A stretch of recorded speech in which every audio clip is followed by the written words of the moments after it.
Miss Garton, how are you? Hey, I'm good, thank you. How are you? Yeah, not too bad, not too bad, not too bad. Just seeing my view from in here, and it's not really appealing at the moment. Although I am happy that the heat wave is kind of gone a little bit because when I was dealing with it, I was just like, it was too much to bear. Like there was times that I was sweating that I didn't know I was able to sweat. Oh wow, yeah, it's a bit mad. The weather's been very mental. Well, I mean, this year's been mental. Yeah, it's been a lot. It's It's been a lot. not, It's been a lot, man. Firstly, I got to start off with your Insta stories that I saw yesterday, and I saw when you did the "Where is my soulmate" oh, that was gif. funny. Yeah. I was because I was thinking you must have been convinced it was rigged. I was like, I don't understand what's going on here, but I'm just gonna go with it. Yeah, because when I went with it and I tried it, it actually said it would be right under my nose. But I'm thinking, well, I have a moustache, so it ain't gonna really work for me, is it? Exactly that. Yeah, it's a weird one. It's a weird one. It's a Yeah. weird thing. Yeah, I mean it's I mean they're doing so many of these filters now, like it's just getting more and more ridiculous by the day, so I don't even know what's real anymore for that. But how are you though? It's been a long, well, I mean not a long time as in, last time I saw you, but the last time we actually interviewed you, which was about 6 Yeah, years ago. yeah, it's been a long time, a very long time. Yeah, how you been keeping during lockdown? I've been good, I've just been like getting on with everything really. I'm the kind of person like you just have to get on with it. I try not to let it like take over my whole life. I mean, it's a good thing with. I mean, in during this time anyway, I've spoke with a lot of artists that are, apparently with a lot of them that it's just allowed them to be even more creative and have more time that normally at times they don't have enough time to do certain things like they have to go studio or take red carpets or press events and stuff like Mhm. that. This time period, as mad as it is, it's allowing us to breathe a little bit and to realize what we could do more than what we are able to do before. Is that the same with you, like prior to lockdown? I don't know if it made me more creative, but I mean, it was good to spend time like with my family and, spend time with my niece, do things like just get closer to my family, my friends. You speak to them on the phone all the time.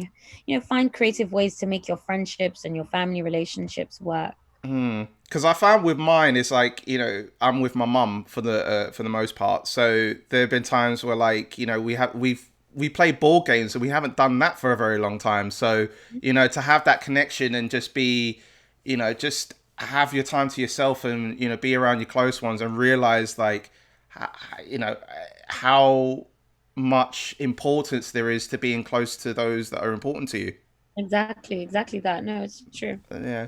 Well, I mean, the last time I saw you was at your Don't Launch event in the Sony building.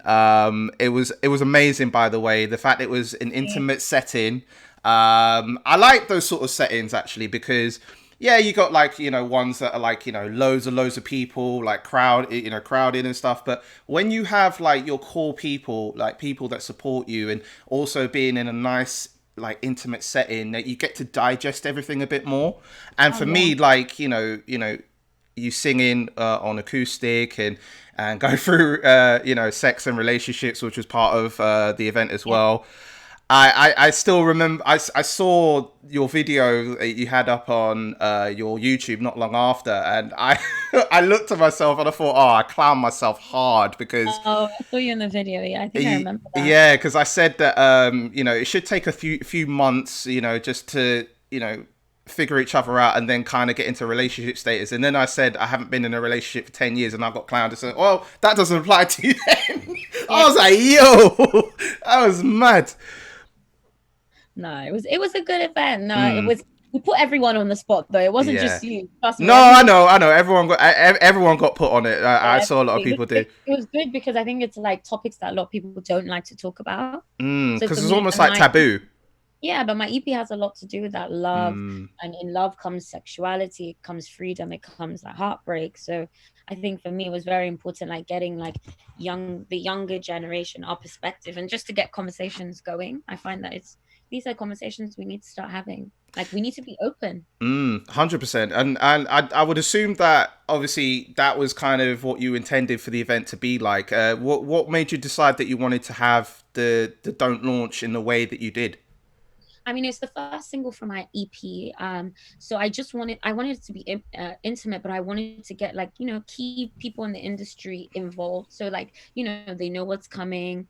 They know an EP is coming, they know a single's coming. And I wanted people to get to know me as well. Mm, Because I feel like it's hard for me personally. I know there's loads of people that are so open on social media, but for me, it's very hard to sometimes get my personality across via social media. And I feel like mm, sometimes you don't get to see like the real Rebecca. mm. So those intimate settings, they allow me to show, okay, this is actually who I am, and this is the stuff I like to do, and this stuff I like to talk about. So I think it's important.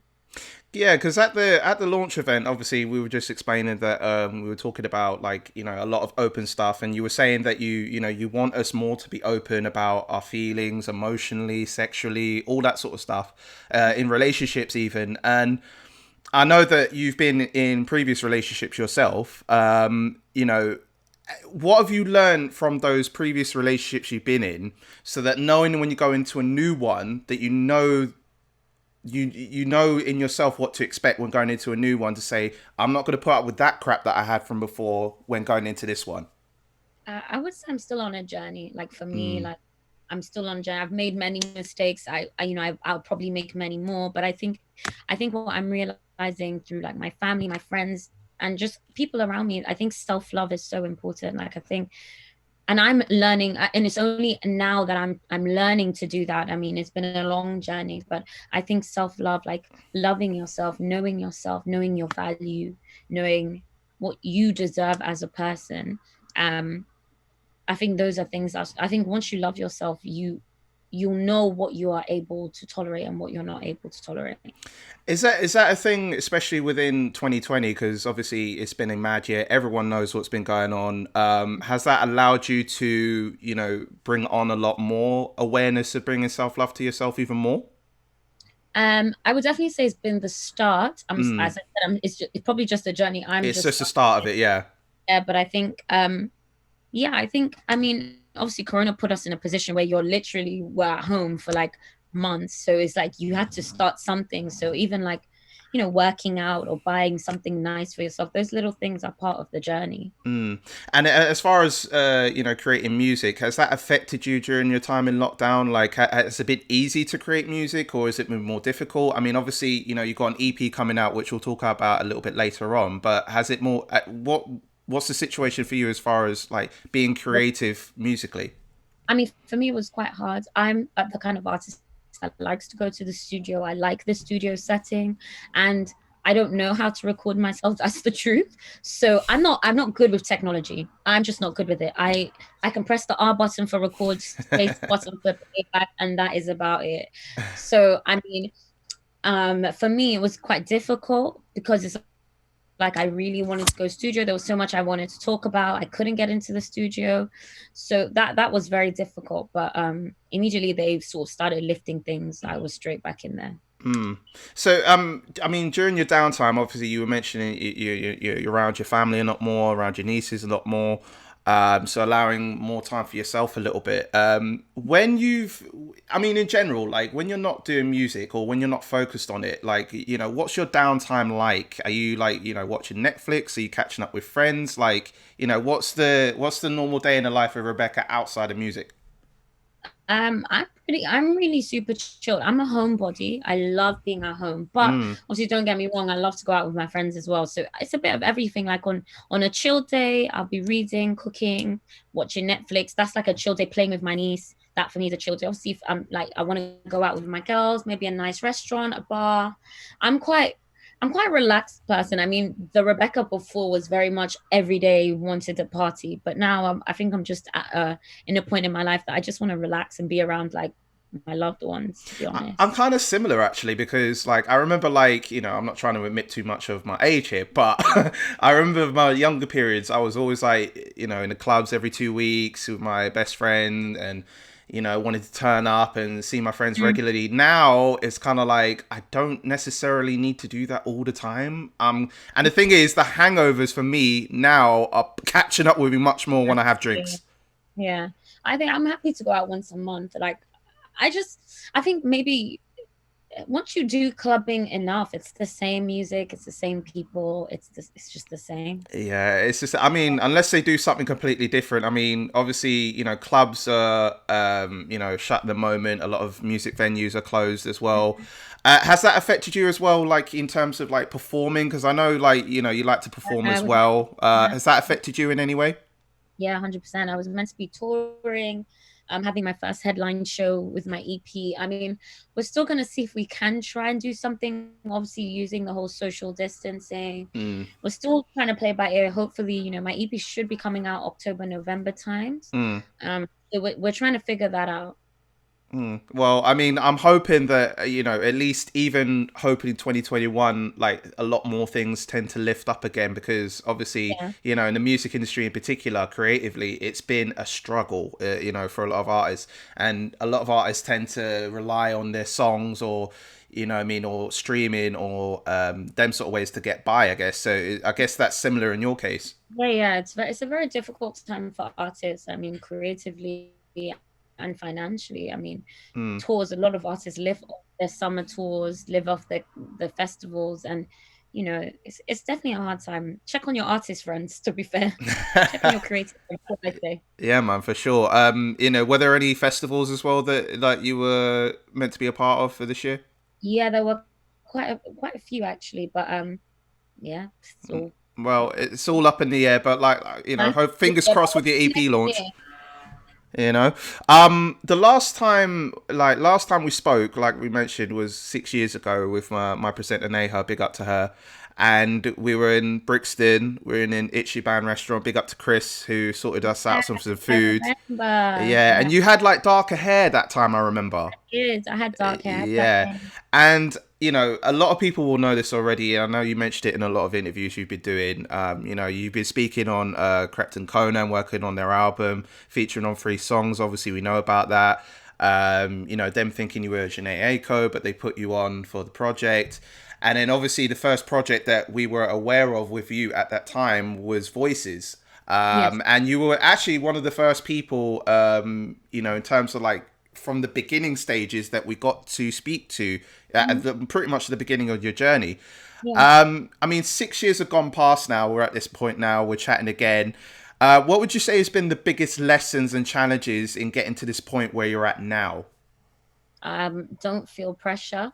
Mm, Um, don't feel pressure to be at a certain point. I think as well, don't rush it. Like figure out a lot of artists will just start putting music out. Like I think find your sound, like find your message and then start releasing. Um I think as well it's just about working hard, like making sure you're making the right connections, making sure you're in the right sessions and mm, you're doing the right things. I think a lot of us just want to blow and want to put music out. And obviously, when I was younger, that's what I wanted. But I realized that it's not like that. It's especially for R&B and the music that I want to make. mm, It's a slow journey and it takes time. mm, And it's only starting to really open up to UK R&B. mm. You know, Apple only made a UK R&B playlist, I think a week ago. Wow. Okay. So, it's like it's we're still in the early stages. Mm. When did you get to the point? Because you brought up a good point about like trying to find your own sound and your own voice, literally. Like when did you get to the point that you realized this is my sound and this is what I'm going with? Probably last year, and So it's that's a lot probably of it. last So year it when seems like a lot of experimentation to get to this point. yeah, Then I was making demos for 5 years. Like the amount of demos and songs I have unreleased on my laptop are crazy. But mad. it's only last year did I realize, okay, this is the music that I want to be making. Like this is my sound, and this is Rebecca Garton. This is my Oof. vibe. This is what Oof. people know me for. Yeah. Oof. I like So that. I like the confidence in that. It's just like this is me. This is Rebecca Garton. This is what's popping. this is what's yeah. I'm confident in it now. So Yeah. because I've taken time to cultivate it and make sure it's right. Nah, definitely, definitely. I mean, also as well, like when we spoke to you last, we figured out about your heritage. We know that you're Ghanaian British, but spent a lot of time in Nigeria. But Yes. what I want to know is, what traits from each of those cultures do you take from each of them that apply to your current everyday life? What traits do you take from each of them? being, I mean, I'm Ghanaian, Nigerian, British, so I mean, I speak the language, I speak Tree, Hmm. so I speak that with my mom.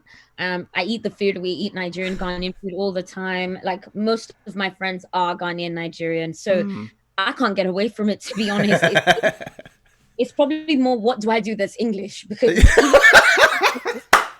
it's like I'm half British, but it's like I don't like everything I do is revolves around from the food I eat. Like it's all African. Have you I, experimented outside of your heritage? Like, have you tried other foods outside of your oh yeah, cultures? 100%. Like I love Italian food, like Oh, Chinese, Asian food. I'm like big on. I'm a foodie anyway, so I try food. I mean, in terms of traveling, I do want to travel more to like. Obviously, I've done the Americas, some part like Africa, Ghana, Nigeria, but I would love to do like Zanzibar, Thailand. Like I want to really oh. start exploring different places as well. Yeah, and I think it will give you an idea of like other cultures outside of what you know. Not necessarily not saying that you don't know, but it's like a expanding your No, horizons as far as cultures. exactly that. Exactly that. Yeah, definitely. Now obviously I know, I've been in an African household myself, so I know how Africans play. They don't play when it comes to their kids growing up in education. They want them to be at a point, look, I want you to get your education. That's first before anything. I don't care what they say. Yeah. And there's no two ways about it. And knowing that music was something that you wanted to do, and obviously your presentation, is R&B, and Mhm. obviously with your sister Laura Ray, like she's mainly centered on Afro beats. But Mhm. I wanted to know is what were the family like in terms of their parents? What were they listening to, and what got you to the point of some intrigue that music could be for you? I think obviously my sister was doing it. I mean, everybody would say to me, "You should sing, you should sing." I just never really took it seriously. And my sister was like, "No, I'm gonna drag you with me to a session." And so my sister Lolo dragged me to a session, and that's kind of where it started. I mean, even then it was hard because my parents were very much like, "You are going to university, and that's what you're going to do," which I did do. Hmm. So obviously it did prolong my journey. Like probably if I didn't do that, I would have started hustling in music from the age of like 18. But Hmm. um, I'm still very glad I got my degree. Like I feel like it's just something to have. It's something that I'm proud of. It's something I've done. It's something to say to my kids, what, I've done it. Do you But ever feel it's like a backup situation, or do you feel like it's something you've done and now it's like, okay, I've proven that, my parents are okay with that. Now it's like, mm, okay, I'm gonna really go full force with music. I feel I don't have no backup plan. Like I like music is that. it. Like if it doesn't work, like this is it. It has to work, basically. But in terms of my degree, like I'm happy I did it. It was Yeah, to make my parents proud. I'm the first child, and I believe I was the first child in the family to get a degree. So I think for my parents, that was a very big thing for them. So it was more to make them proud. That was more what it's about I for hear me. I hear that. What was there any particular music that your parents were listening to that you caught your eye on, or were they more so just not? Oh, Were they? my dad was big, like ABBA. If I show you, I have all my dad's right in front of me, all his old records, like probably about 200 of them, like the Wow. big vinyl CDs. And then let's talk about the CDs he used to have. We have them like three massive boxes of full of them. So my dad was massive. He actually wanted to be an artist, but he didn't have the confidence to do it. So I think, for us, we grew up on music, everything, Luther Mm, Vandross, Aretha Franklin, ABBA. oof. I don't think there's nothing. The Roots, Yeah. Lauren Hill, the Fugees, like we grew up listening to everything.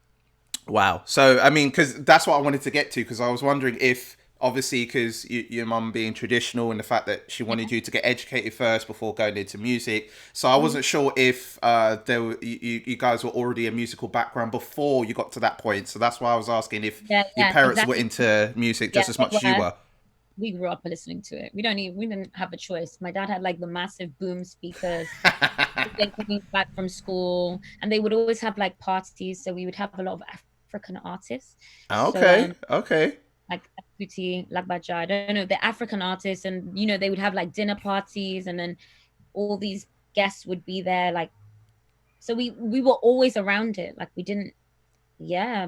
my uncle works for the French, like the French music. It was like a big thing in Nigeria where it was like they would bring French culture into Nigeria, and he would bring different French artists. So they would always be at our house. So we just grew up listening. Like we had no choice. We basically had no choice. You had no choice. So music was in. It's just from the beginning. It was just there. Like It, you had to yeah, be there for it. exactly that. Now I know that obviously you grew up in Nigeria, and when was it that you came over to the UK? When was it? Where was the age you came over? 17. Oh, so you were 17. So it was quite a long journey in Nigeria before you got to the UK. Yeah, I've literally lived all my life there. So when you got over to the UK, like what was the biggest culture shock when you came over? Because obviously you've known your life to be in Nigeria, and obviously you've known your traditional traits there. Like what was the biggest culture shocks? I think like I went to a private British school in Nigeria. So coming here to going to like a government school, Mm.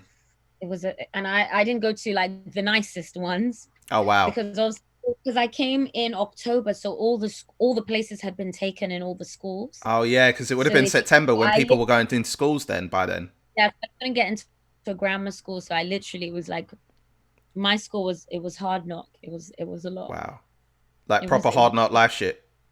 Yeah, I think there were a couple times police would be there. Like Wow. there were always fights. It was a lot. Wow. It was So were you the girl in school that would mingle with like crews, or were you the one that was just on our ones? Like what was the vibe like in school for you then?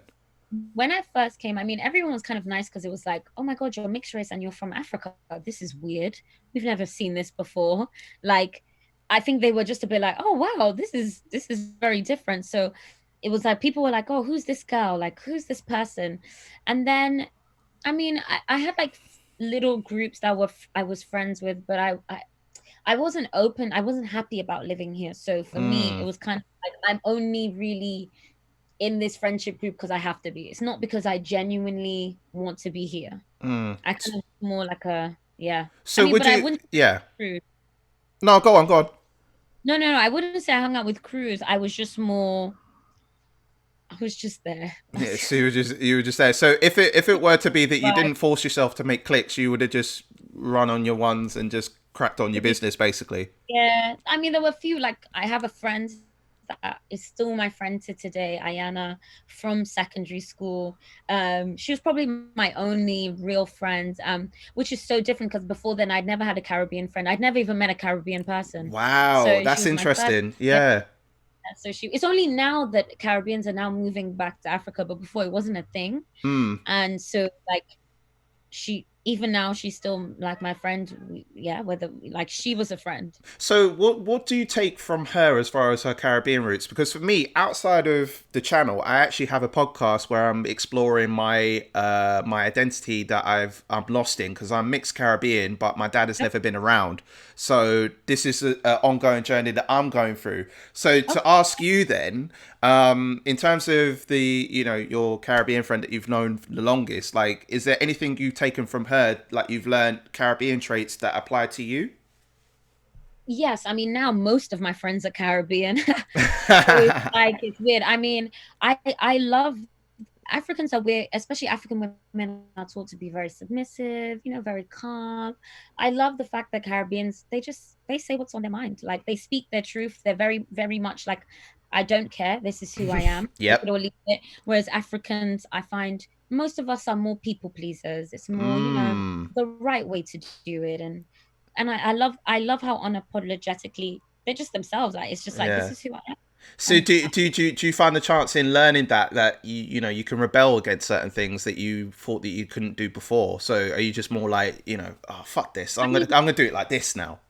yeah, definitely now, like now I have tattoos, but I mean, before my mom would have, like, she hates them, but I think she's that, like, I'm just coming into my own. I just think now, obviously, being an adult, there's only so much you can say, but I definitely think my friends have helped me, especially my Caribbean friends, helped me become more tough. But then I have a lot Mm. of African female women that are soldiers, like yeah, my African female friends as well. They're tough women. Like the Mm. things that they endure and what they put up with. It's like they're such strong people. So yeah, it's a different, it's different. It's a weird one. Well, speaking of strong and having to persevere, I know that obviously, a couple of years ago, unfortunately, you lost your father.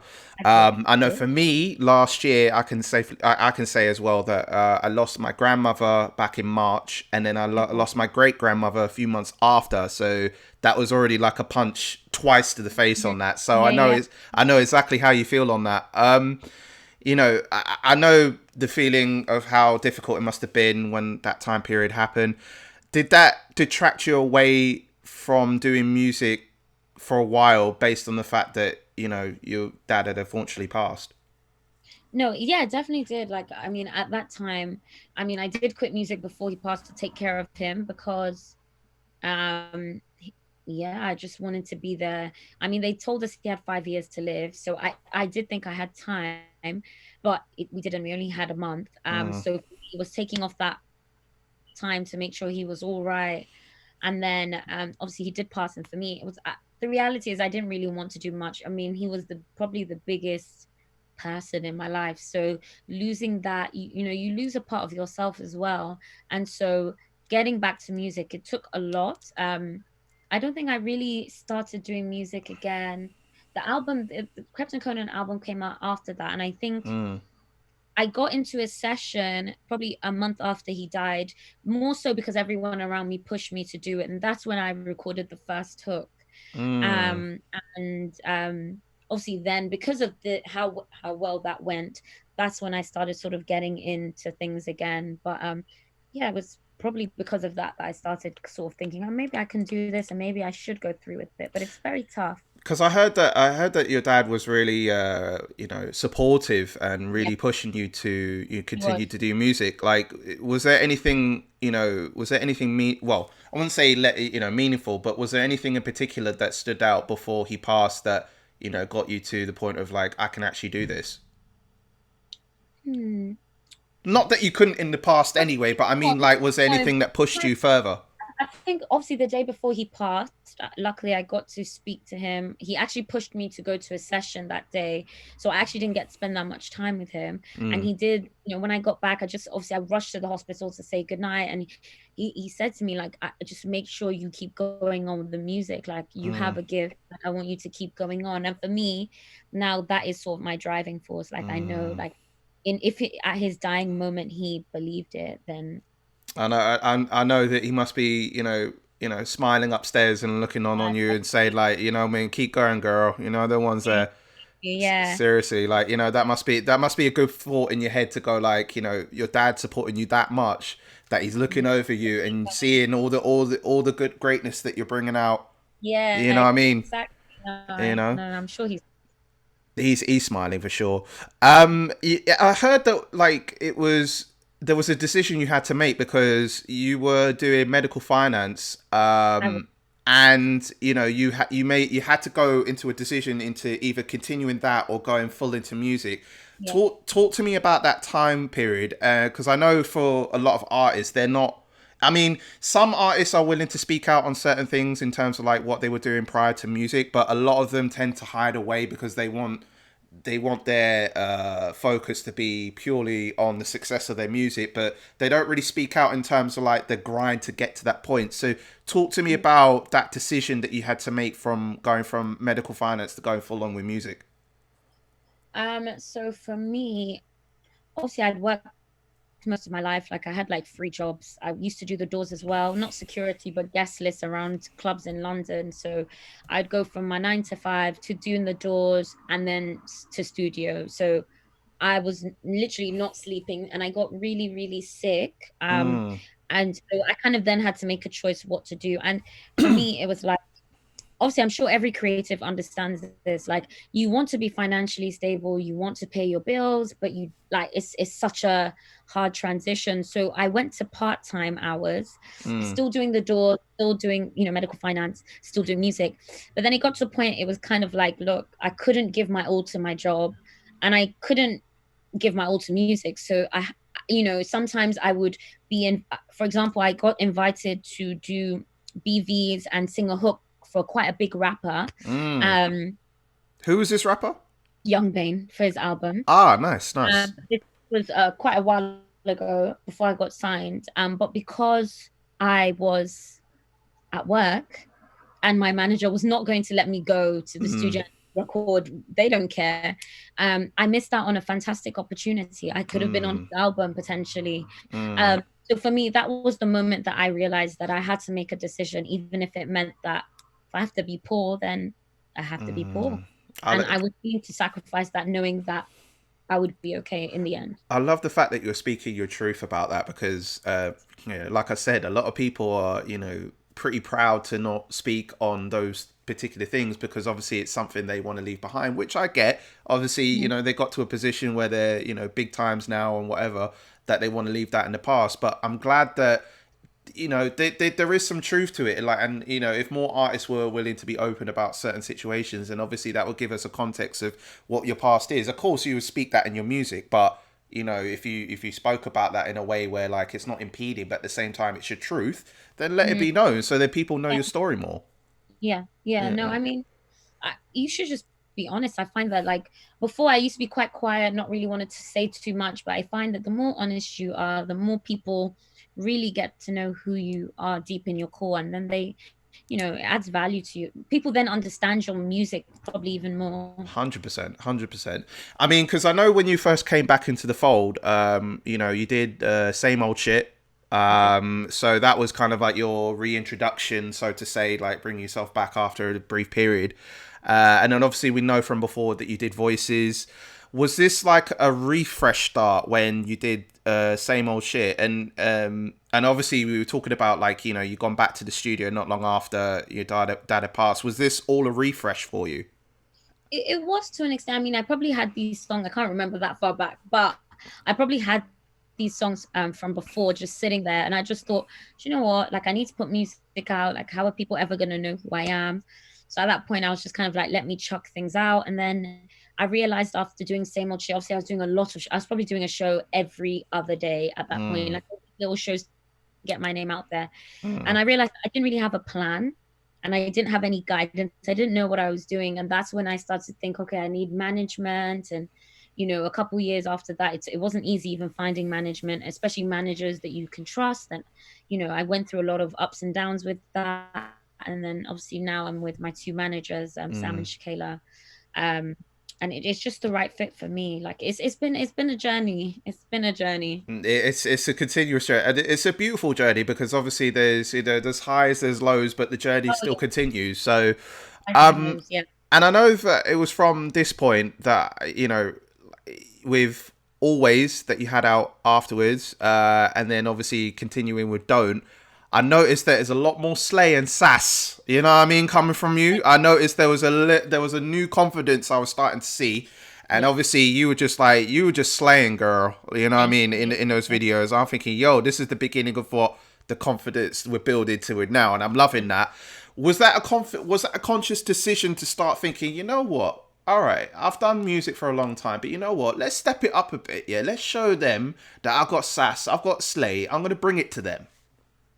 I think it was more just I found my sound now. So I was more Right. confident even in what I was saying in music, whether it be heartbreak. I was like, well, I'm gonna say it confidently. I'm gonna Mm, bring a new energy to videos. I'm gonna like I know who I am now and I know what my sound is. So I think it wasn't even a thought out thing. I think it was just natural. I think it was just mm. like, yeah, this is who I like being on like this is who I am.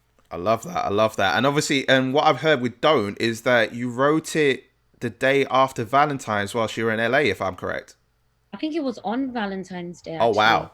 Yes, while I was in LA at the time, I had a partner that wasn't the nicest person, and I don't know if it was a jealousy where my music was going, and he was just literally he made me cry every day on that trip to LA, and I just thought, you know what, like, nah, you're getting too comfortable, like, with treating me the way you do, and Mm. that's where that song came from. Because something just came to my mind then. So obviously, if ever you go back in, if ever when you go into a relationship next, like, what do you expect from a guy when coming into a relationship? Now that you've learned over time,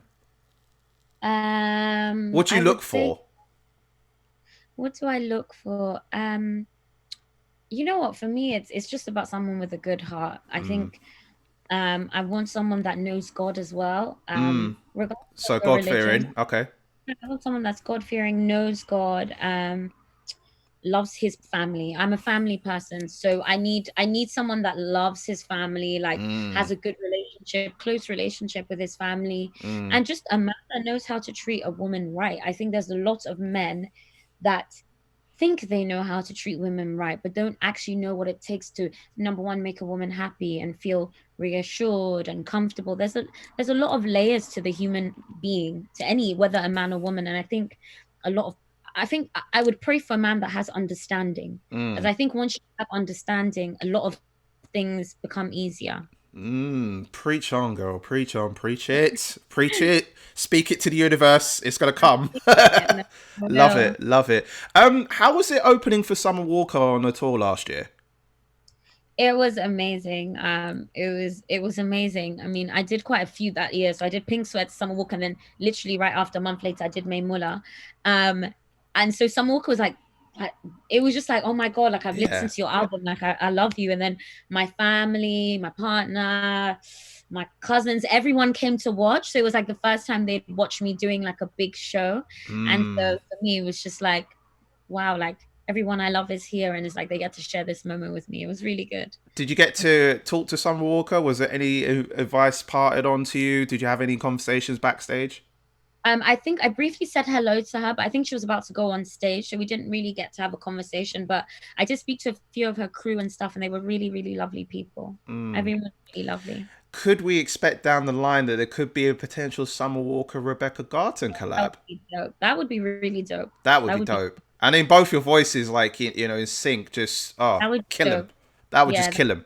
yeah, that would be so dope. I mean, you know what I mean? And speaking of you killing them, that brings me to All Me. Let's talk about All Me.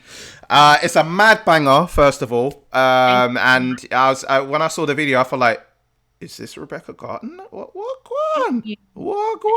Okay, right. So so the first one, obviously, you did with Louis Ray from Western, and then obviously you done the All Girls remix with Ling Hustle, Alana Maria, and Tia Karis. Now, obviously, this is, to me, this is like a big transition from when we first met you, from like, doing voices. Obviously you worked with Crept Conan. That was the next stage up, and now this. I'll be totally honest. I did not expect what I was presented with, but this is all in a good way, because Yeah, yeah, from what I've seen of your presentation before, and then now it's just like this is a major, like, yeah. next Levels. stage. This is levels. So did you consciously think when you were making the track that you wanted to, like, expand on your audience that you already have, like to kind of cater to a wider market? Or was it something that you just thought, I still want to do this track regardless of, what I mean, what I've been doing before? I mean, obviously, we had All Me, the first version, like the original, and to be honest, the remix was kind of put together in like 2 weeks. Oh, wow. It was just, yeah, we just literally said, you know what, we need a remix. My manager Sam was like, we need a remix to this. Mm. At first I wasn't even sold. I was a bit like, do people still do that?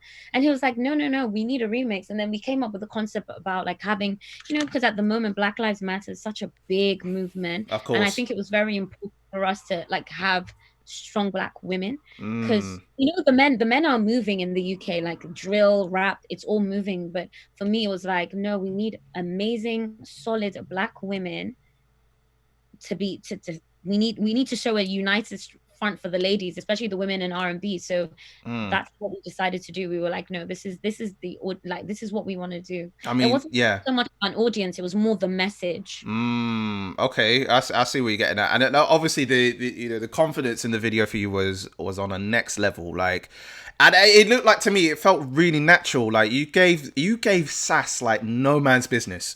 Like, Thank you. and was it natural to you, or did you need direction when you were doing the video, or was it just like it just came out all natural to you? Um, I think it's a bit of both. Like, Mm. obviously, there is a bit of a sassy side to me. As much as I'm quite shy, I'm like a social introvert. Like, I'm shy, but I'm like a homebody. Okay, But it's like, I think, like, for me, I always think of it, it's a job. Like, this is what's going to put food on the table. This is how I'm going to provide for my family. So for me, it's like I see. when we're on set, it's like it's go time. Mm. you can't be shy, Rebecca. Like, and don't get me wrong, I'm very shy. Like, I have anxiety a lot, so Mm. it's, it's something I struggle with. But I have to now tell myself that this is your job, and so when you are on set, it's not about anybody else. You need to be Rebecca Garton that people want to lock onto, like want to listen to, and want to be. You And know. I guess as well, like obviously, you outside of the music environment, and then you being in the music environment, it's like it's two separate Rebecca's, if that makes sense. So like when you're doing music, this is like your comfort zone. Like this is me. This is what I love to do. And then obviously outside of that, it's obviously what you were saying. The more introverted, I mean, kind Yeah, of, exactly that. Yeah. yeah, okay. I mean, that outfit that you had in the remix, oh my god, Thank like you. you definitely put me in the mind of the modern day Jessica Rabbit. Oh yes, that's dope. That was the vibe with the Was that hair and okay? That's good because I was gonna. Was that the vibe? Because yeah. I was gonna say, like, if you needed like someone to dress up as Roger Rabbit, I would have been there. I would have got like the bow tie. I would have got the You'd have been there. You would have been like, "Yep, I'm here for this." yeah, 100. Or I'd have just swagged the trainers out a little bit, but everything else I would have come to. I'd be like, yo, like, let me be a Roger Rabbit. I'm there. I'm there. I'm Oh, there. thank you, man. And you really like. I saw that. I thought, right, I got I got to calm myself down. You know the ones there. Um, with all obviously with all you girls together. Obviously you were mentioning that supportive of black women. You're one for female empowerment. First of all, with the outfits, it kind of put me in the mind of like the modern day Power Rangers. Was that kind of the vibes with that too? It wasn't, but everyone sort of came up with Powerpuff Girls, Power Rangers, and we were like, do you know what? If that's what we're going with, cool. Like, we don't even know how we got there, but so everyone started saying Power Rangers, Powerpuff Girls. We were like, okay. I mean, We were more, yeah, the reference was Lil Kim. I don't know if you remember Crush on You, Lil Kim I think so. featuring Lil Yes, Kim. Yeah, that yes. was the reference of the video. So we're kind of picking on Lil Kim Ah, because so she you're has, doing the modern day version to that then, yeah. in a fashion sense. Yeah. And even with the dance floor, the color dance floors, the color themes, it was all, if you watch that video, it's obviously not exactly the same. We didn't have all the dancers and all of that, but the wigs, the hair color, everything was from that video. Because even from like the first video that you did with Louis Ray, I noticed that you had that shot where you had like a silver, like sort of, and fans going on behind you, and I could definitely see that was very much like a '90s R&B influence sort of shot, like a music video shot. Yeah, yeah, yeah. Was It that was. That was conscious when you were doing that too? yeah, that's it. I mean, I think the vibe of the song was very like old school 90s. It has that feeling. And so we wanted to make sure in the video you guys could feel that as well. And I'm also thinking with the all girls remix, I'm thinking, could this be a girl group? I know a lot of people have been saying, "Oh my God, we need you guys as a girl group." I mean, I think we're all doing our all individual things, but I'm Of definitely course. sure we'll definitely jump on a record again together because it was such a vibe. It was definitely a vibe, and I could see that there's. I mean, the thing is, we don't have that many full black representation as a girl group, and I think we No, need no, that no. we need that really, we need it. 100%. And obviously the Gucci overall was hard as well. I got to Thank mention that. you. Was that from your stylist or was that yours? No, that was from myself. I can't afford that. That was from myself. Yeah. I haven't made it yet. I haven't made it yet. Soon, I thought soon. you had. I thought you did already. That's why I thought I I saw that. I thought you made it, man. haven't made it just yet, but don't worry, soon. All right, cool. But I'll say that was hard, though. So big up to your stylist, man. So going forward, then, like, are we looking towards, like, obviously now we kind of, you said for the past year you found your sound, and this is kind of where you're going towards. Are we still looking to what we're seeing as the presentation now, or you still gonna bring elements to what you did present when you first came in 6 years ago, where we know that you can just have the voice take over? No, I mean, well, at the moment, so what's happening is I do have an EP coming out. Mm-hmm. So Take Me Home will be out in October, November times. Mm. I'll be announcing a date soon. I have another single coming out at some point either this month or October. I've been So told, a little birdie told me that you have a certain Jeremiah. yes, I don't know if we've announced it yet, but Well, I got told this, so I was saying I'm gonna bring it here. I So mean, I don't know. It is true. But I mean, have you got like because have you got like collaboration features that we're expecting for the EP as well? Yes. So obviously you know Louis Ray, and then there are two other gentlemen, Afrobeat and one American, that will be Ooh. on my EP as well. So Ooh, can't I seriously? I can't wait for the EP to drop, man. And thank knowing that, how the journey's been for you so far, it's crazy, man. And you. I just wanted to get your I've got one more thing before you go, but I just wanted to touch on before that. Obviously, we know last week we saw the passing of Chadwick Boseman, who done Black Panther. In your head, like, what are your views on what's happened, because he's been appreciated everywhere across the board. I mean, for me, cancer is obviously has played a massive part in my life as well. So it's just sad, obviously, to every time it takes someone, famous or not, it just breaks my heart. Um, I just think it's sad. It's so sad that like, no one knew he was going through that, or no one in the public knew he was going through that. But No, it also lets us know like it's a testament to his character and like how strong of a man he is. And I feel like he deserves all the praise. And I hope when he was alive as well, people were praising him as much as they are now, I would because believe so, a lot because I of us, think, a lot of yeah, us wait for people to die to yeah, it's true. praise them, and it's a bad habit. We all do it. We're all human, Mm, but I hope that this has taught all of us that we need to praise people, friends, family, celebrities, everyone, mm. even when they're alive, as much as we do when they die. And being a black woman yourself, obviously, we're still going through this madness with, being, well, police brutality is going at the moment, concert shooters and all that sort of stuff. So, briefly, in your mind, what do we need to do to make sure that we can gain full equality for the long haul? Because I know it's going to be a long fight going forward. I don't even know. I think we just all black people we just need to stick together and Mm, like literally not have it. I feel like if we all unite and we all stand united with a united front, there's no way we can't be heard. mm. Um, I think we need to know what we're doing, and then they will know that we are serious and we're not taking no for an answer. We're not taking no It's bullshit anymore. yeah, Yeah. it's a long battle. Think about slavery. Like it's been a very long like this has been going on for hundreds of years. So Mm. it might not even stop in my lifetime. But I just pray for my future children's sake, and my nieces and nephew. I just pray that it stops for them at least. 100%. That's what we need, and I've said it to many artists, but I think education is the starting point for everybody. Including for our children's sake as well. They need to be taught everything, all the correct stuff that I didn't get taught as a kid. So, you Yeah, know, forget even us as blacks or having black in us. Even for the white man, the Asian man, they need to understand the history of black, because a lot of people they don't understand it, and unfortunately, I don't racism isn't natural. It's taught behavior, and the fact that we hundred don't percent. teach them about black culture and blackness in schools, that's why it's basically like, I mean, not in a rude way, we're learning about King Henry, but it's like we don't even learn about, I mean, they touch on Egyptians, but barely, I mean, yeah, barely.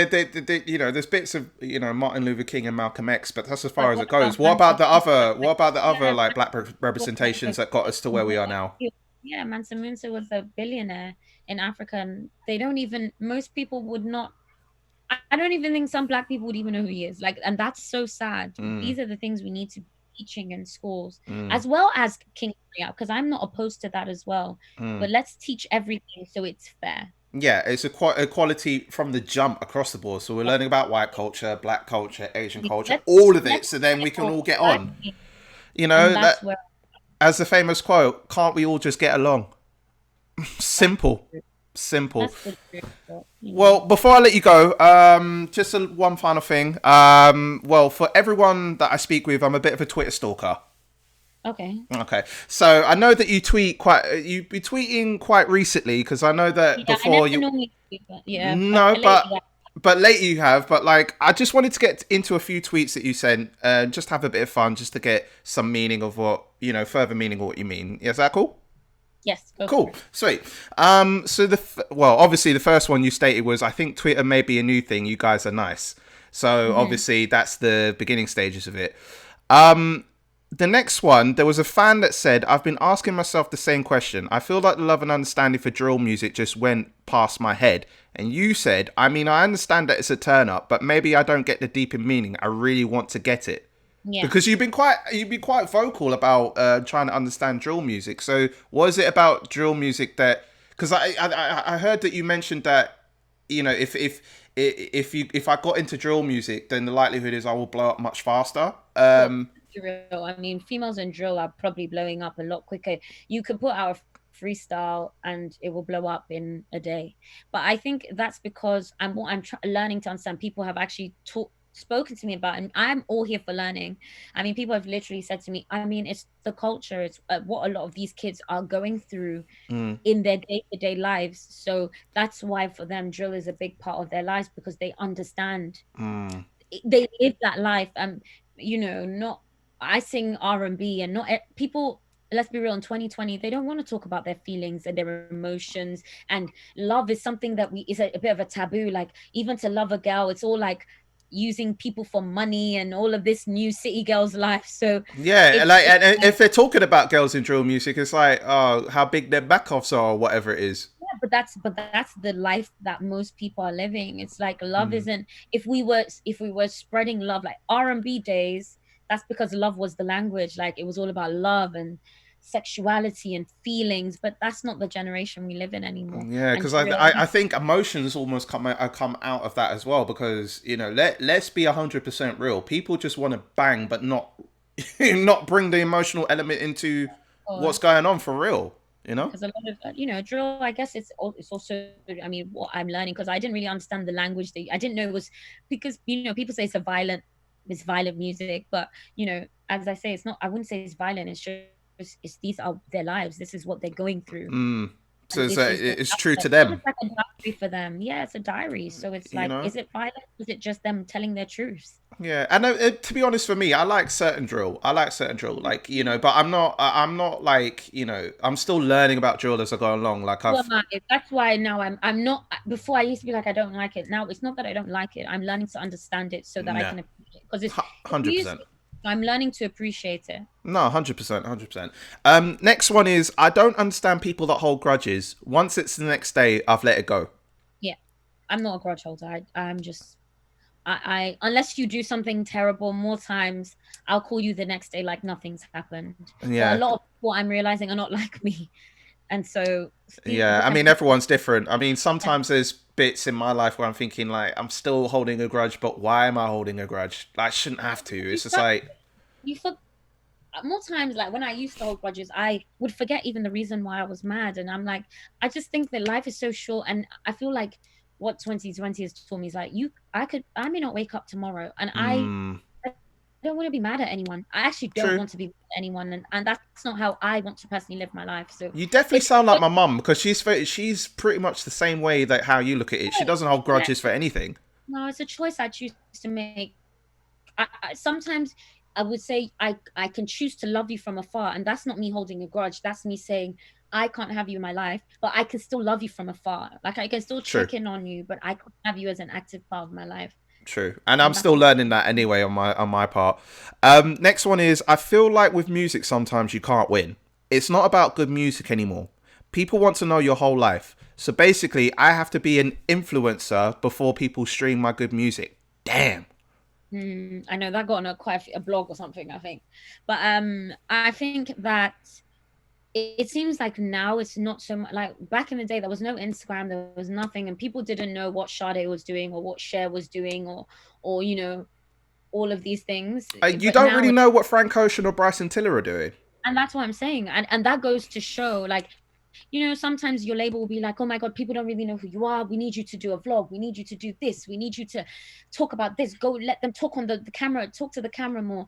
And it's like, what about if I don't want to be that artist? What about if I just want to put out great music and have Mm, people buy it? But I mean, I'm I don't know. It's a hard one. I feel like people, this generation, the younger generation, for them to buy your music, they have to feel like they know you. And don't get me wrong, there are some people that I rate so much, Ivorian Doll. she's killing it. Like I love the way she's able to show her personality on camera and people are able to connect with her and still make a great record. But someone like me, it's very hard for me to show my personality on camera because it's not really my generation. Mm, Like, you know, so it's something I'm learning to do. So mm, I'm trying to build that relationship with my fans where like I show a bit more of myself mm. so they can maybe get to know me a little bit more. But it's tough, and it's So something it's I'm about learning. that balance, basically. Yeah, I'm trying to find a balance without like I want to give everything because I think there's some things that should be private. Yeah, that's true. You know, not everything should be in the forefront. You know, unless you're willing to Yeah, talk about that. That's your prerogative. You know, that's you. If you want to talk about that, it's up to you. If you don't want to talk about that, then okay, fine. That's not an issue. like, Few more. If your man didn't take you to Greece this summer, is he really even your man? Rah, okay, you went in on that one. he's shading the boo.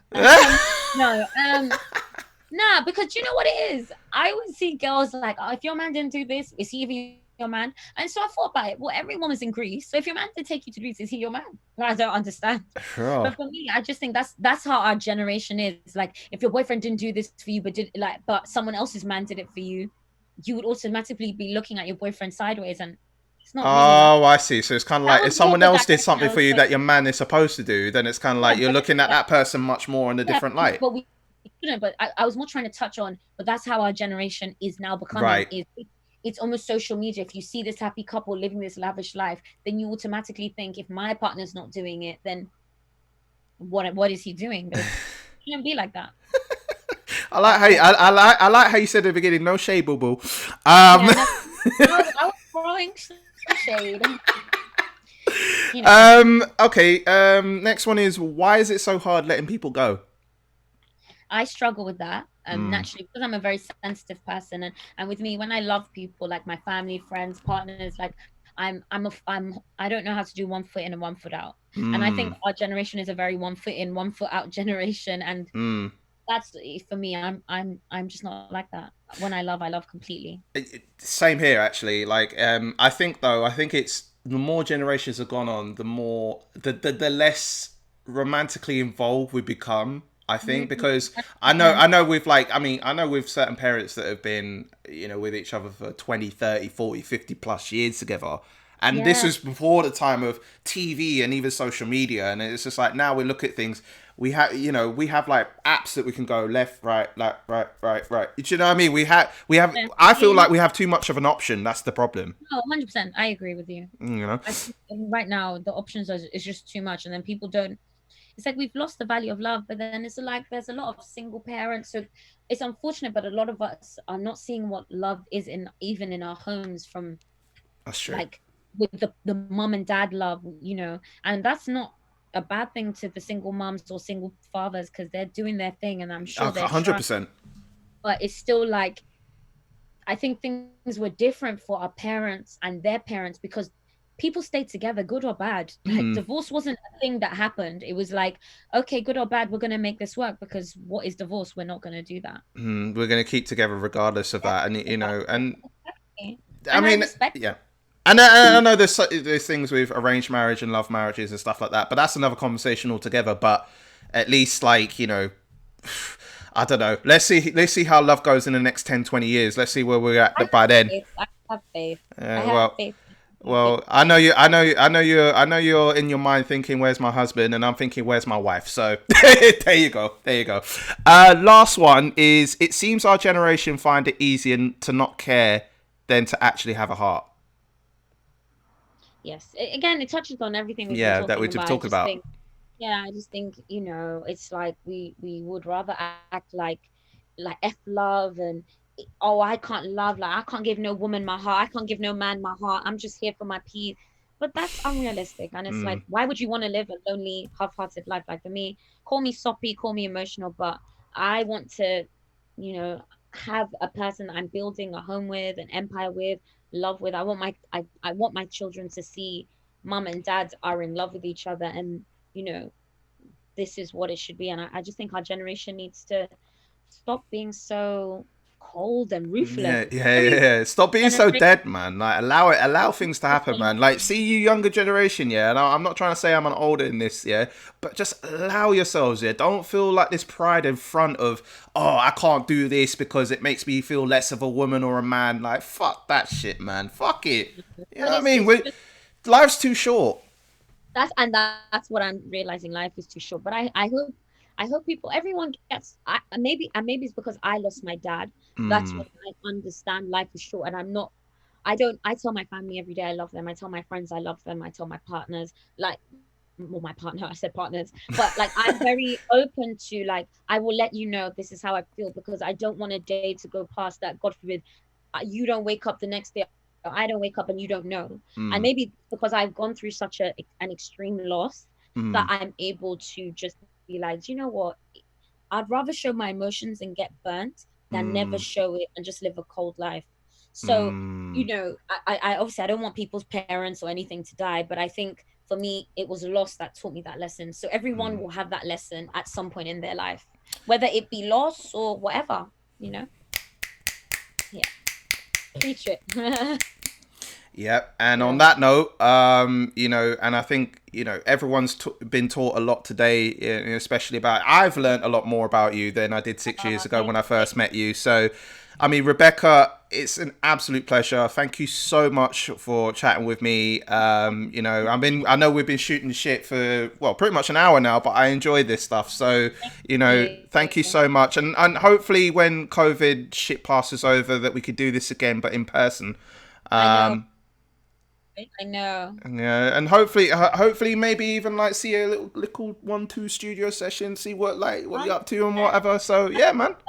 100%. All right, cool, 100%. man. Well, I mean, For it's having me. yeah, no, pleasure's all mine, man. Well, if you can tell our audience where they can catch you on all the socials, what projects you got coming up, the floor is yours, my darling. So obviously it's Rebecca Garton on all socials. I've got my EP Take Me Home coming out. So when the dates come out, I will be announcing that. And yeah, YouTube, Rebecca Garton, everything. Well, make sure you check up on this woman because I've known of her history from the very beginning when she started out, and she's blossomed into a more beautiful artist. So make sure you Thank check up upon you. her. This is J Bills Media Spotlight UK reunited with the beautiful Rebecca Garton, slaying assassin on your screens, and Thank more you. to come. And we out of here. Thank Peace. you. Bye bye. All right, peace out, Rebecca.